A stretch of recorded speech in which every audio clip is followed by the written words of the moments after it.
Assalamualaikum warahmatullahi wabarakatuh. Sebelumnya perkenalkan, nama saya Rima, NIM ES 211013. Saya dari Prodi Ekonomi Syariah. Baiklah, di sini saya akan mempresentasikan hasil tugas saya yang berjudul eksternalitas. Setelah kita memasuki ke materi yang pertama, yaitu pengertian eksternalitas. Nah, pasti kalian bertanya-tanya tentang apa sih eksternalitas itu? Di sini saya akan menjelaskan. Eksternalitas itu adalah biaya yang harus ditanggung atau manfaat tidak langsung yang diberikan dari suatu pihak akibat aktivitas ekonomi. Eksternalitas sering disinggung ketika muncul dampak negatif dari suatu aktivitas ekonomi. Contoh, eksternalitas yaitu pencemaran udara yang mengganggu kesehatan dan lingkungan, dan semua itu harus ditanggung oleh masyarakat sendiri. Contoh eksternalitas yang positif yaitu individu yang diimunisasi karena penyebaran penyakit tidak sampai ke individu tersebut. Eksternalitas merupakan suatu dampak yang harus diterima oleh suatu pelaku ekonomi karena kegiatan ekonomi yang dilakukan oleh pelaku ekonomi lainnya dengan tanpa adanya kompensasi. Sehingga saat produsen melakukan kegiatan ekonomi dan menimbulkan dampak terhadap pihak lain dengan tidak memberikan kompensasi apapun, maka telah terjadi eksternalitas produsen. Kita masuk ke pembahasan yang kedua, yaitu dampak eksternalitas. Dilihat dari dampaknya, eksternalitas dapat dibagi menjadi dua, yaitu eksternalitas positif dan eksternalitas negatif.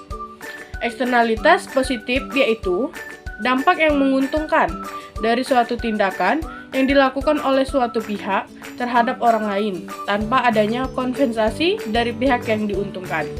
Yang kedua, eksternalitas negatif. Eksternalitas negatif yaitu yang merugikan dari suatu tindakan yang dilakukan oleh suatu pihak orang lain tanpa adanya kompensasi dari pihak yang dirugikan. Eksternalitas itu dapat terjadi dari 4 interaksi ekonomi. Yang pertama, dampak suatu produsen terhadap produsen lain. Yang kedua, dampak produsen terhadap konsumen. Yang ketiga, dampak konsumen terhadap konsumen lain. Yang keempat, dampak konsumen terhadap produsen. Selanjutnya, faktor-faktor penyebab eksternalitas. Faktor penyebab eksternalitas yang pertama yaitu keberadaan barang publik. Karena sifat barang publik yang tidak eksklusif dan merupakan konsumsi umum. Keadaannya seperti akhir cenderung mengakibatkan berkurangnya insentif atau rangkasan untuk memberikan kontribusi terhadap penyediaan dan pengelolaan barang publik. Yang kedua, keberadaan sumber daya bersama atau akses terbuka terhadap sumber daya tertentu ini tidak jauh berbeda dengan keberadaan barang publik di atas. Ketiga, ketidaksempurnaan pasar. Masalah lingkungan bisa juga terjadi ketika salah satu partisipan di dalam suatu tukar-menukar hak-hak kepemilikan mampu mempengaruhi hasil yang terjadi. Yang keempat, kegagalan pemerintah. Sumber ketidakefisienan atau eksternalitas tidak saja diakibatkan oleh kegagalan pasar, tetapi juga karena kegagalan pemerintah. Selanjutnya, cara memperbaiki alokasi sumber ekonomi. Yang pertama ada teori cost, yang kedua ada pajak Pigovian, yang ketiga ada pemberian subsidi, dan yang keempat pemberian hak polusi melalui lelang, yang kelima peraturan untuk mengatasi eksternalitas.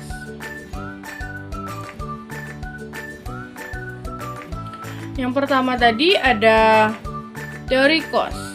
Dari analisis di atas, dapat disimpulkan bahwa adanya eksternalitas menimbulkan alokasi sumber-sumber ekonomi yang didasarkan pada pertimbangan-pertimbangan individu. Pihak yang melakukan suatu aktivitas menjadi efisien. Apabila hak milik sungai diberikan pada pihak penderita polusi, maka pabrik semen akan membayar hak untuk memandang limbah ke sungai. Itu contohnya. Yang kedua ada pajak Pigovian.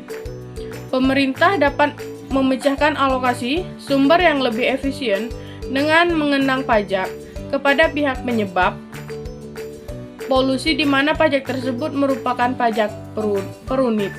Pajak yang khusus diterapkan untuk mengoreksi dampak dan suatu eksternalitas negatif lazim disebut sebagai pajak Pigovian. Selanjutnya pemberian subsidi. Cara lain untuk meningkatkan efisiensi penggunaan faktor-faktor produksi karena adanya eksternalitas adalah dengan pemberian subsidi kepada pabrik yang menimbulkan eksternalitas negatif. Subsidi diberikan atas setiap unit barang yang produksi yang dikurangi produksinya. Yang keempat, pemberian hak polusi melalui lelang. Inefisiensi yang timbul karena adanya eksternalitas dapat diatasi dengan cara lain, yaitu dengan pemberian hak untuk menimbulkan polusi dengan lelang. Yang kelima, peraturan untuk mengatasi eksternalitas. Pemerintah juga dapat mengeluarkan peraturan bagi pabrik untuk mengurangi polusi dalam jumlah tertentu, atau akan dihukum apabila melakukan pelanggaran. Kelemahan adalah justru timbulnya inefisiensi apabila terdapat dua pabrik yang menimbulkan polusi, misalnya antara pabrik baja dan kertas. Jika pemerintah mewajibkan masing-masing pabrik untuk mengurangi polusi pada tingkat tertentu, padahal penurunan sama rata bukan merupakan cara termurah menurunkan polusi. Ini dikarenakan kapasitas dan keperluan setiap pabrik itu untuk polusi berbeda-beda.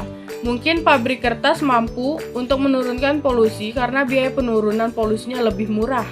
Namun, bagi pabrik baja, penurunan polusi membutuhkan biaya yang lebih mahal, sehingga akan mengganggu jalan proses produksi yang berarti justru malah akan timbul adanya inefisiensi produksi. Jadi kesimpulan dari beberapa materi tadi yaitu berdasarkan uraian di atas, kami dapat menyimpulkan bahwa dalam suatu kegiatan ekonomi pastinya terdapat beberapa aktivitas ekonomi yang kemungkinan dapat menimbulkan yang namanya eksternalitas. Eksternalitas itu terdiri sendiri merupakan suatu dampak yang ditimbulkan oleh aktivitas ekonomi yang dilakukan oleh suatu pelaku ekonomi terhadap pelaku ekonomi lainnya. Eksternalitas sering disinggung ketika muncul dampak negatif dari suatu aktivitas ekonomi, kerugian yang harus ditanggung. Hal ini bisa terjadi karena tindakan pelaku ekonomi lain yang tidak tercermin dalam harga pasar sehingga penyebabkan eksternalitas dalam dunia perekonomian.